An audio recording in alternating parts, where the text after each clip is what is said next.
Hi everyone, I'm Mike and today I have an interesting topic to discuss.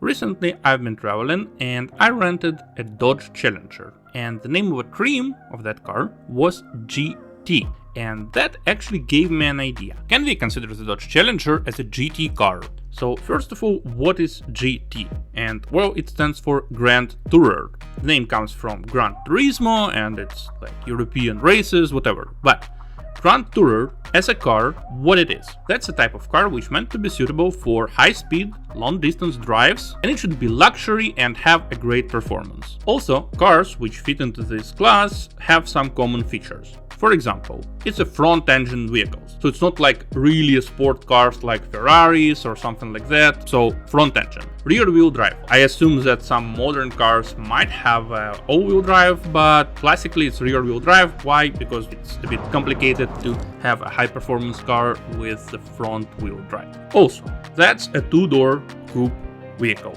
So again, you have two doors and you have actually 4 seats. I mean, technically it could be just 2 seats, but most GT cars actually should have some rear seats and, well, some 2 rear seats. Obviously, nobody expects them to have a bench for 3 people or whatever, and generally speaking, the rear seats is kind of rudimentary feature of such cars. But still, they should be there. So let's look at some examples among the modern cars. Maserati Gran Turismo, well, the name speaks for itself. Bentley Continental GT, again the same thing, name has GT, and there is no doubt it's actually the right name. Aston Martin DB12. Some more mass market vehicle, I'm not quite sure about the vehicle itself, but at least the brand, BMW 8 Series. So the cheapest vehicle here is a BMW and it costs about $100,000, maybe a bit less. That's expensive. Well, the price of GT version of Dodge Challenger was just about $36,000, which is about 3 times cheaper than the actual Grand Tourer.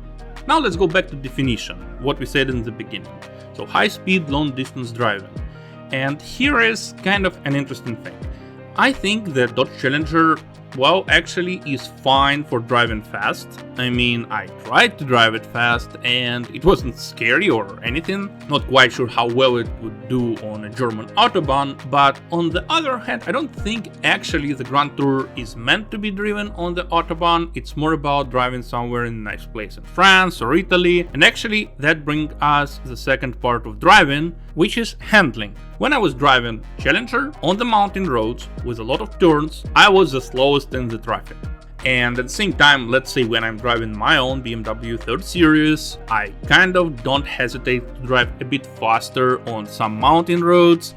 Well, in Challenger, that was scary. It's very nice when you drive straight somewhere in the desert, but on the narrow road in the mountains, it's for sure not nice. It's too wide. Any Grand Tourer actually should be wide, but still, here you kind of don't enjoy this car being wide. But the worst part is the suspension, which is, well, not very sporty, let's say that. So what about luxury and performance? I was driving V6 version and, well, even V6 is kind of fine. Obviously, it's not something extraordinary fast, but at the same time, it gives you a good acceleration on the highway, it has decent 0 to 60 performance, so the performance of American muscle car is not what I'm going to question. So what about the luxury? Will your drive be luxurious if you drive in Dodge Challenger? It's actually a very nice car, it's comfortable, I'm 6'4" and I really enjoyed it. I did not have any problems with my back or any other part of my body. It was extremely nice, but it's not an expensive car. It doesn't have any luxurious features inside. The materials, they're not super cheap, but let's say they are just one step above the super cheap. Technology is also kind of part of luxurious now, and technologically Dodge Challenger was a bit outdated, and well,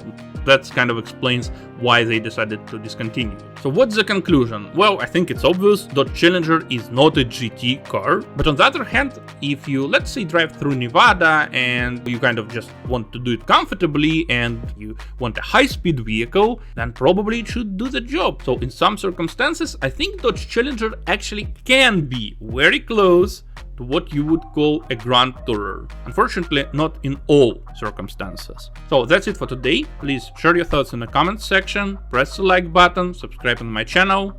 Thank you. See you in the next video.